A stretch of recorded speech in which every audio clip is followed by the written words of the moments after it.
dance floor.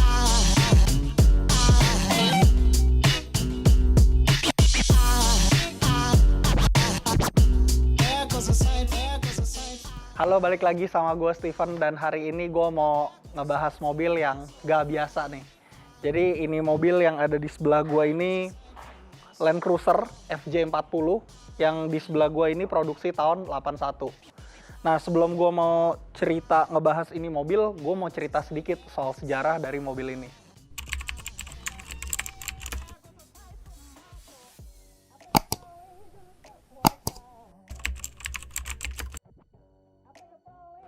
Jadi awalnya itu Land Cruiser diproduksi itu tahun 51. Saat itu Toyota itu nggak punya mobil militer. Jadi ini mobil Land Cruiser itu terinspirasi dari Jeep Willys. Jadi Jeep yang Amerika, Jeep Willys. Terus di tahun 51 itu terinspirasi ngebuatlah mobil ini kan FJ40. Yang pertama itu FJ25. Dan setelah itu sejarah masuk ke Indonesianya. Jadi tahun 60-an itu pemerintah Indonesia melakukan kunjungan ke Jepang dan tertarik dengan mobil ini untuk dijadiin kendaraan militer. Jadi selama tahun 51 itu FJ25 itu nggak diproduksi untuk umum. Jadi itu memang produksinya khusus untuk militer aja. Dan ketika saat diproduksi FJ25 banyak yang tertarik. Orang-orang civilian itu banyak sekali yang tertarik dengan mobil ini. Nah, dari situ terinspirasilah lahirlah FJ40 ini. Di tahun 60 FJ40 ini yang generasi kedua. Nah, kalau kalian tanya yang generasi pertama itu apa? Nah, kalau kalian tahu cerita G30 SPKI, nah itulah FJ40 yang sebelum facelift atau dikenal dengan nama FJ40 Cakra Birawa. Nah, jadi di sebelah gue ini tipenya itu FJ40Q. Ada satu lagi FJ40V. Bedanya apa? Kalau misalkan FJ40Q itu masuknya lewat militer. Bedanya ada di sini. Jadi FJ40Q itu soft top. Kalau misalkan FJ40V itu hard top. Nah, sekarang kita bahas nih tampang depannya kayak gimana nih mobil. Sebelum gue bahas tampang depannya nih, jadi kalau misalkan kalian nonton sinetron-sinetron zaman dulu tuh pasti tau lah kalau orang-orang jahat tuh naiknya mobil ginian nih. Misalkan kayak kalau mau nyulik anak di depan sekolah udah nungguin tuh, pakai jaket jeans, pakai kacamata hitam, pakai topi gitu. Pasti mobil ini image-nya itu dengan orang-orang seperti itu. Padahal nggak sama sekali. Jadi sekarang kita lanjut ya, kita bahas ke tampang depannya. Tampang depannya ini lampunya bener kayak gini. Ini yang facelift atau yang belum facelift sama.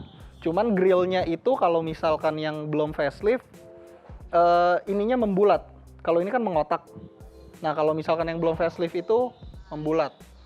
Terus di sini dia udah diganti juga. Ini udah nggak original. Diganti sama sennya Toyota Bundera. Karena yang kalau original itu adanya di fender sennya. Nah, cuman kalau kalian inget-inget atau kalian lihat, FJ40 itu standarnya plat nomornya itu harusnya begini. Jadi dia ada di sisi kiri mobil dan dikasih tiang penyangga gitu dan plat nomornya berdiri seperti ini. Jadi bukan yang ada di sini atau di sini. Originalnya seperti ini. Dan ini dudukannya masih original. Terus ini bempernya, buset. Ini buat nyerempet-nyerempet baja yang nggak bisa koma nih abangnya nih. Nah, terus winch-nya nih, winch-nya ini legend. Winch-nya itu 8974. 8274. Winch-nya ini legend, mereknya Warn, tipenya itu 8274. Nah, ini nih, winch legend. Terus mobil ini tuh dipakai harian dan off-road. Nah, jadi bedanya apa? Banyak ubahan di kaki-kakinya. Kita lihat satu persatu ya. Nah, jadi ini kan standarnya itu FJ40 pakai per daun. Yang ini udah diganti pakai per keong nih.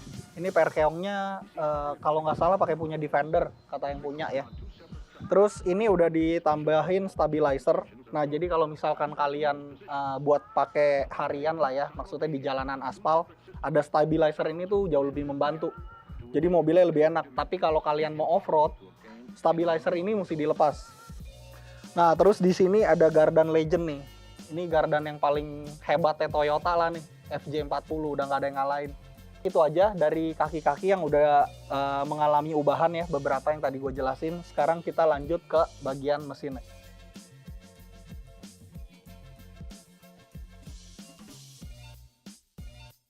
Nah ini jadi penampakan dari mesin FJ40 nih. Ini mesinnya itu tipenya 2F. Tenaga yang dihasilkan itu 135 horsepower. Itu di keadaan baru ya. Gue nggak tahu kalau yang ini kan udah lama banget, jadi gue kurang paham. Terus torsi maksimalnya itu di saat baru 271 Nm. Nah ini ada beberapa juga yang udah dimodif. Ini karburatornya udah dipakein 2 nih. Ini karburatornya 2, ini karburator kijang yang dipakai. Terus booster remnya itu pakai VX80.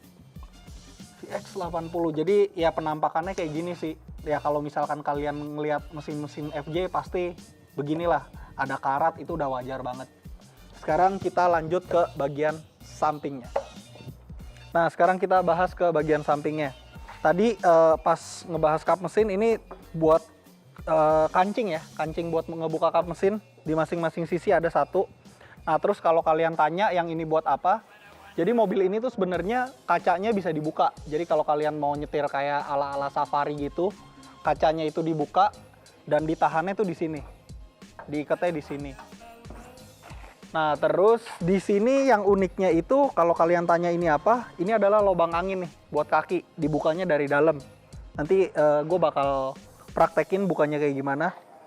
Terus di sini itu ini ada kisi-kisi angin juga untuk masuk ke mesin. Di sini juga ada kisi-kisi angin. Dan kalau kalian lihat semua bodi yang ada di mobil ini tuh semuanya kayak besi baja sih. Ini bener-bener kayaknya ya bener. Kalau bajai-bajai mah ditabrak Kopaja juga minggir sih ditabrak ginian. Nah terus ini bannya nih. Ini bannya udah tipenya udah MT. Terus ini velgnya tapi bukan yang standarnya nih. Oke kita lanjut. Nah FJ40 yang udah facelift itu salah satu perbedaannya di sini. Jadi tuas buat ngebuka pintunya itu begini. Kalau misalkan yang belum facelift, dia kayak yang di belakang deh. Gua nggak tahu istilahnya apa tuh. Buat diceklek gitu. Terus mobil ini kalau misalkan mau dilepas, semuanya tuh baut-bautnya ada di luar nih. Jadi kurang lebih masih mirip kayak Land Rover Defender ya. Ini bautnya tinggal dilepas-lepasin, pintu bisa dilepas. Nah terus ini yang tadi gue bilang nih, karena ini tipenya FJ40Q, ininya soft top. Ininya soft top, bisa dilepas. Cuman lepasnya itu lumayan ribet banget sih. Satu lagi, mobil ini mengalami modifikasinya itu adalah, kalau kalian lihat, ini wheelbase-nya itu dipanjangin. Jadi mestinya fendernya itu dari sini sampai sini. Nah, tapi karena supaya ini kan mobil masih suka dipakai harian juga, jadi wheelbase-nya ini dipanjangin. Kurang lebih mengalami panjang wheelbase itu 10 cm sih. Nah, terus di sini juga ini udah modifan nih. Ini link armnya udah dimodif ya. Custom 2. Udah, paling itu doang dari samping yang bisa gue bahas. Sekarang kita lanjut ke bagian belakangnya. Nah, sekarang di tampang belakangnya ini bentuknya juga kayak gini ya. Masih primitif banget. Satu hal yang menarik dari gue yaitu ini. Ini mata kucingnya ini pakai yang USDM. Bedanya apa? Di sini ada chrome-nya nih. Di lingkarannya ini, di mata kucingnya itu dikelilingin sama chrome. Terus bumpernya, kalau ditanya bumper belakangnya mobil ini mana, yaitu ini 2. Tapi kalau kalian yang belum tahu, fungsinya ini itu ada juga selain bumper. Jadi kalau misalkan kalian habis off-road, tanah-tanahan sepatu kalian kotor, nah biasa kita bersihin tanahnya tuh di sini. Diginiin. Nah itu fungsinya. Jadi selain bumper, ini juga buat ngebersihin lumpur di sepatu. Nah terus di sininya juga unik banget. Dia lampunya itu pakai tiang gitu, kayak lampu jalan, cuman versi kecilnya. Ini lampu untuk nerangin plat nomor yang ada di sini. Udah, paling dari belakang itu doang yang bisa gue bahas. Sekarang kita lanjut ke kabin belakangnya.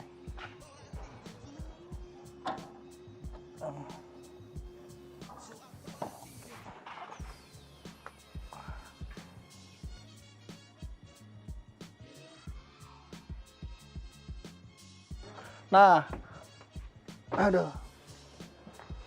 Jadi di kabin belakang FJ40 ini mestinya ini ada jok. Cuman ini karena memang biasanya dipakai sendiri dan ditaruh barang juga, jadi joknya tuh dicabut.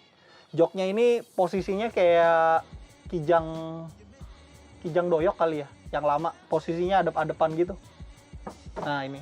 Cuman di sini menurut gua gede sih. Jadi kalau misalkan diisi dengan 4 orang pun ininya lutut kita nggak bakal ketemu sama yang di depan. Terus posisi kiri kanannya ini juga lega. Cuman posisi duduknya itu ya udah pasti tegak sih. Oke, sekarang kita lanjut ke bagian depannya.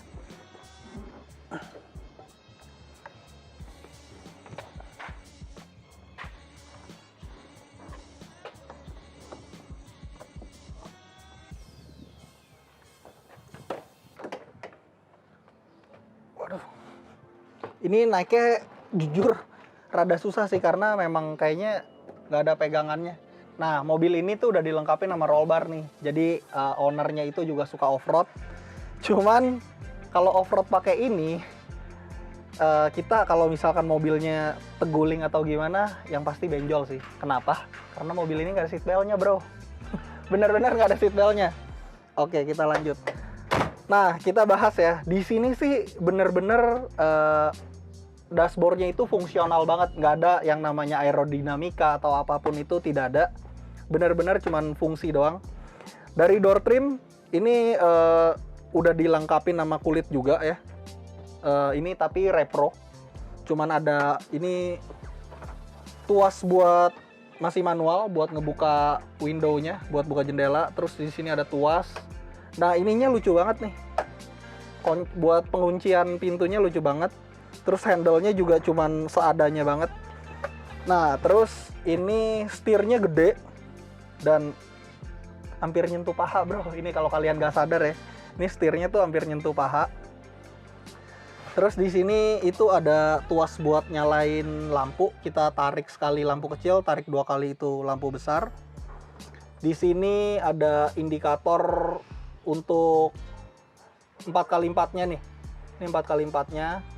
Terus hazardnya juga ini masih ditarik. Ini wipernya juga untuk aktifinnya masih ditarik.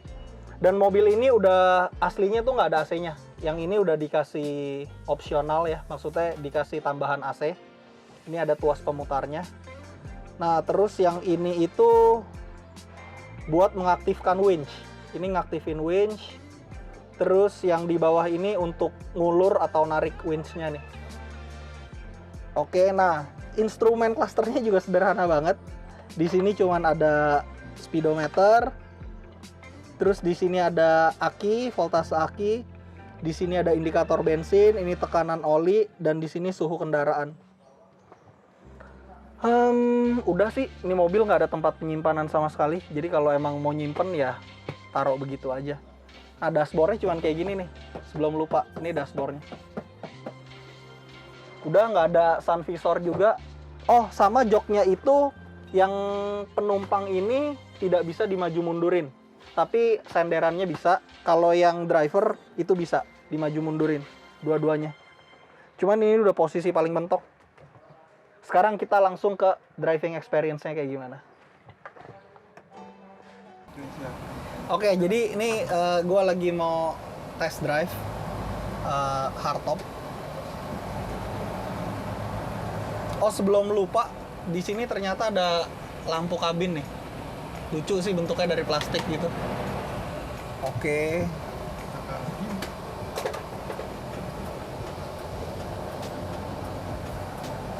Nah mobil ini tuh udah dilengkapin power steering nih. Jadi menurut gua jauh lebih enak daripada yang belum dilengkapi power steering.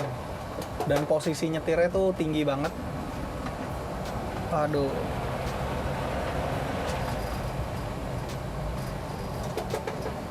Ayam sapi.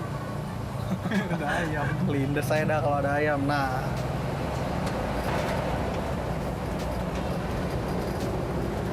transmisinya itu tadi gue belum sebutin, ini cuma 4 percepatan, udah diganti sama yang punya. Jadi aslinya itu 3 percepatan, cuman ini udah diganti. Punya FJ60, sorry. jadi 4 percepatan. Nyetir mobil setinggi ini sih lucu ya, enak. Mobilnya berisik, terus ya jujur bawanya gede gitu ya, kayak kapal. Cuman sensasinya beda aja bawa mobil seperti ini dibandingin mobil-mobil modern yang sekarang gitu. Ini sensasinya jauh lebih beda deh gitu. Ya soundproofing jangan ditanya lah ya, ini semuanya begini. Nah, oke, barusan ketemu hardtop juga tuh.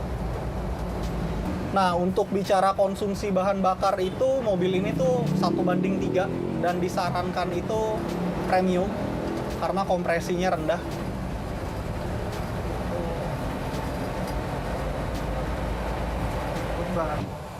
Dan yang berasa karena mobil ini wheelbase-nya udah dipanjangin, jadi pengendaliannya jauh lebih enak sih menurut gua. Terus udah ditambahin stabilizer juga kan, jadi dipakai harian lebih enak lah, lebih manusiawi dibandingin FJ yang standar. Paling itu aja sih yang bisa gua kasih gambarannya buat driving experience ini mobil. Overall sensasinya beda, unik. Naik mobil dengan posisi yang tinggi banget gitu, udah kayak nguasain jalan raya. Cuman untuk harga mobil ini udah gelap banget. Pasarannya itu antara 150 sampai 500 tergantung kondisi. Dan mobil ini tuh udah mulai dari dulu sih, bukan sekarang sih, dari dulu udah mulai jadi inceran kolektor sih. Itu aja buat kalian yang nonton, mungkin dapat masukan dari gua tentang mobil ini. Thank you buat yang udah nonton videonya. See you on next video. Adios.